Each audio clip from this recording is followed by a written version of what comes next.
Hi folks, you're with Tacitus today, your pushback channel.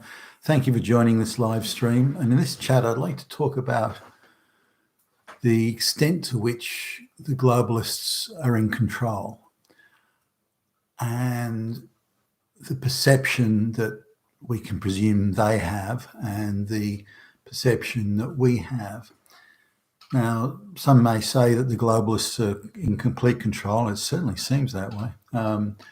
But why are they behaving, certainly in the United States and elsewhere, they're behaving illegally, unconstitutionally?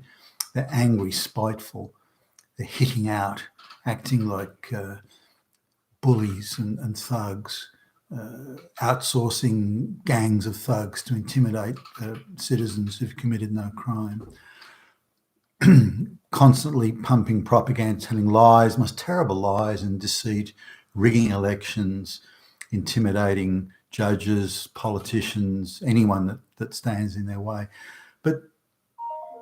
And they seem to be getting away with it, or so far, but that's not the behaviour of those who are in charge, comfortably in charge, confidently in charge, and they're able to deal with some dissent and negotiate around it, have meetings and reach agreement, that sort of thing. They're not doing any of that. It's just bulldozed through. Any collateral damage is acceptable. And this is not the behaviour of people who believe they are legitimately governing and in control. I mean, they're not legitimate, we know that, but it's not the behaviour of people who are, and also it's as if they're thinking that the game's up, that they can no longer hide behind a propaganda media or behind compliant politicians. They know that we know that they're putting the globalist project upon us without our consent, without our agreement, and it's robbing our standard of living from us. So they know that we know, and they know that in order to win elections, they have to rig them and fix them and do all sorts of things, intimidate candidates, make sure that political candidates they don't like, suddenly they're confronted with a tearful little waif of a girl with a torn blouse. He tried to rape me, all this sort of stuff. And don't sell the globalists short. They can, a million of those little girls with torn blouses can appear at any time they want to ruin someone's career. So they've got all things, but it's again, it's not the mark of people who are in charge. Now, let's think they're in charge or think that we think they're in charge. So underestimating or overestimating your own capacity or the capacity of others, and this can happen in warfare, for example, over or underestimating the enemy, or overestimating your own capacity. Huge wars have been, and battles have been won and lost just through poor estimation of the forces that are available and their capability at the time. And the same goes for anything, and which end of the telescope you look through. But the reality is that the globalists appear to believe that the initiative is slipping from their grasp, and they have to go to extraordinary lengths for thuggery, illegality, treachery, deceit, lies. And rather than try and deal with the situation, they're just doubling down and then doubling down again.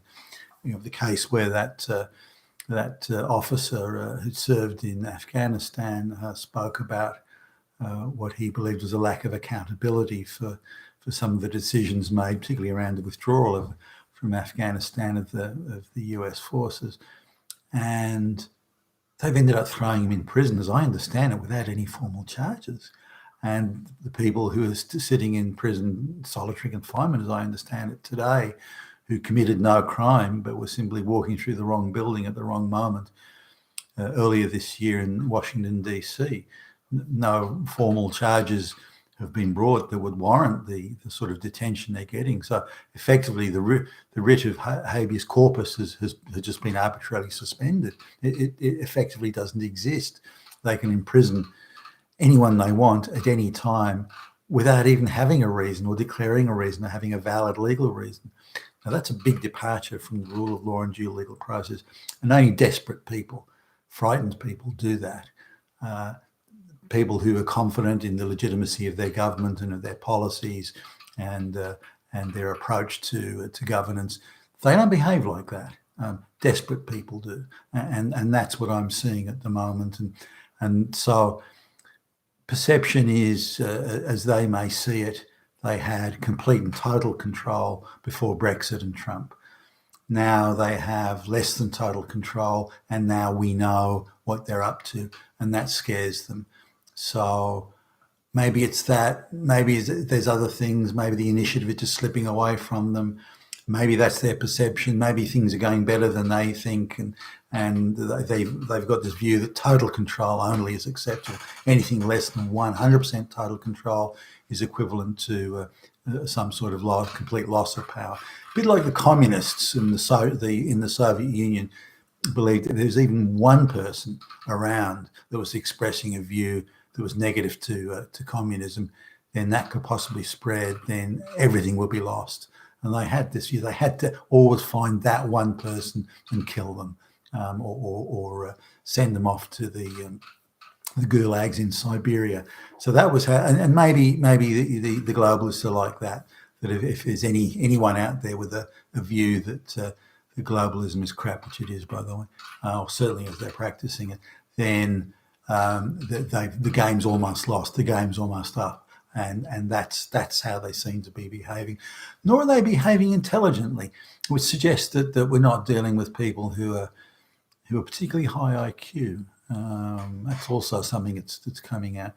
If you're going to put a whole new regime on a population, you have to sell it to them. You have to try and say why it's a good idea.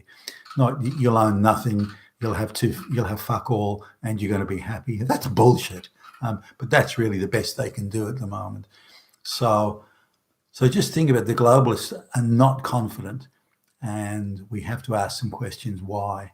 And if we can develop a narrative and a set of our own initiatives around that, then we have to make sure that that lack of confidence they appear to have is what's going to bring them to the table to talk and discuss and organise a new way forward, because globalism isn't going to be it.